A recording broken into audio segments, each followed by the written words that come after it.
Here's a very counterintuitive retirement fact. Many people will end their retirement with more money than they started with. Now, this encapsulates one of the biggest problems in retirement planning today. So many people are focused on the fear of running out of money that very few talk about the other side of that equation, which is the very real possibility that you don't spend enough of it. So in this video, I want to walk you through a real-life example that illustrates how and why this happens so you can avoid it yourself. I'm Josh Palmer, Director of Financial Planning with the Noble Group. We're here to bring clarity on your money so you can build confidence in your future. And at the end of this video, I'll show you exactly how that's possible with a free retirement review. Matt and Heather are both 80 years old, retired at 65 with a $2 million portfolio. They have Social Security coming in, but they started their retirement withdrawing about $80,000 a year from their investments to support their lifestyle. On paper, everything looked very reasonable. The plan worked, the numbers checked out, and their probability of success was a very strong 88%.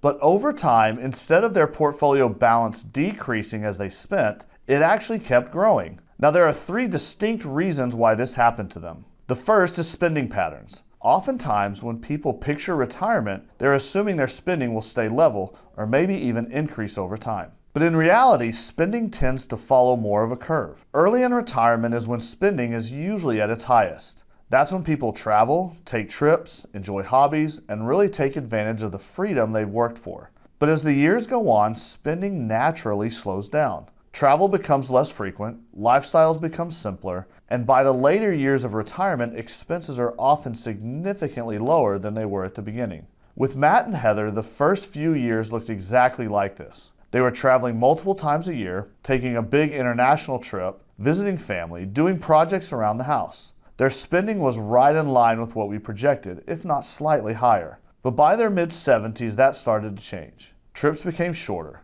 then less frequent. Eventually, they were spending more time closer to home. And when we actually looked at their withdrawals, they had quietly dropped from about $100,000 a year in spending to closer to $90,000 without anyone really making a conscious decision to cut back. It just happened as their lifestyle evolved. So even though the original plan assumed a steady withdrawal, in reality, their spending declined over time. The second reason their portfolio balance kept growing is probably the biggest driver, and that's behavior. After spending decades saving and being disciplined, it's incredibly difficult to switch into spending mode. For 30 or 40 years, you were rewarded for not spending, for delaying gratification, for building wealth. That mindset is incredibly difficult to just turn off the day you retire. So what happens is people often carry that same mindset into retirement. They become cautious. They second-guess spending decisions. Even when they can afford something, they hesitate. They default to being conservative, not because the math requires it, but because it feels safer. I see this all the time in small, everyday ways. My grandmother, for example, will go to a restaurant and order off the kids' menu. Not because she has to, not because she's anywhere close to running out of money. She does it because it's cheaper. And that's just how she's wired after a lifetime of being careful with money. And Matt and Heather were no different. Even though their plans showed they could comfortably spend more, they hesitated on things like upgrading flights, extending trips, or increasing their withdrawals overall. Not because they couldn't afford it, but because it just didn't feel right to spend more money than they were used to. And that's how this usually shows up. It's not always big decisions. It's 1,000 tiny ones that add up over time.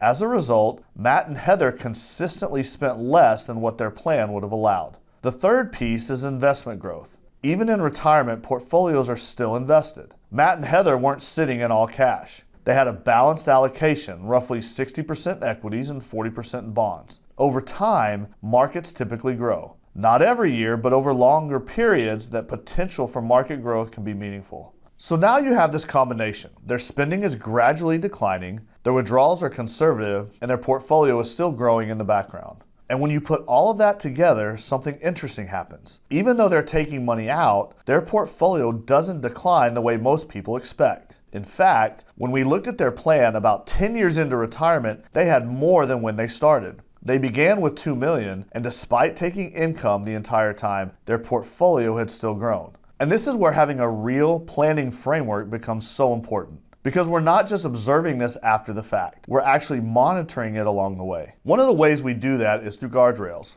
Instead of setting a withdrawal strategy and hoping it works, we're constantly measuring how the plan is tracking. We're looking at things like probability of success, how the portfolio is performing relative to expectations, and whether spending is aligned with the plan. With Matt and Heather, as the years went on, their probability of success didn't just stay strong, it actually increased. It moved into the mid to high 90s. And at first, that sounds like a great thing, right? But it's also a signal. Because when a plan gets that strong, what it often means is that you're being too conservative somewhere. Maybe you're not spending enough. Maybe the allocation is more defensive than it needs to be. Maybe you've built in more margin than necessary. So instead of just letting that ride, we use it as an opportunity to make adjustments. In Matt and Heather's case, that meant having a conversation about increasing their spending in a controlled way, taking more trips while they still could, being more intentional about using their money during the years that mattered most, and even looking at whether their allocation still made sense given how strong the plan had become. And the key is that we're not guessing. We're not making emotional decisions. We're making adjustments based on what the plan is telling us. And the same thing works in reverse too. If markets had declined or spending had increased and their probability of success dropped towards a lower guardrail, we would adjust the other direction. Maybe we pull back slightly on spending. Maybe we rebalance their portfolio allocation. Maybe we make just some small changes to keep everything on track. So instead of retirement being a fixed plan, it becomes a dynamic process. You have boundaries on both sides. If things get too tight, you adjust. If things get too strong, you adjust the other way. And what that does is it gives you confidence to actually use your money because you know you're not operating without a safeguard. Now there's also a psychological layer to all of this that I think gets overlooked. Money represents security for a lot of people. It represents control, stability, and decades of hard work. So even when the plan says you're okay, even when the numbers support spending more, there's still hesitation. And what's really interesting is that this doesn't go away with more money. I've seen people with modest portfolios worry about running out, and I've seen people with several $1 million worry about the exact same thing. It's not always a math problem. A lot of times it's a mindset problem. And what ends up happening is people unintentionally shift their goal. Instead of maximizing their life in retirement, they default to trying to preserve their balance. They don't say that out loud, but their behavior reflects it.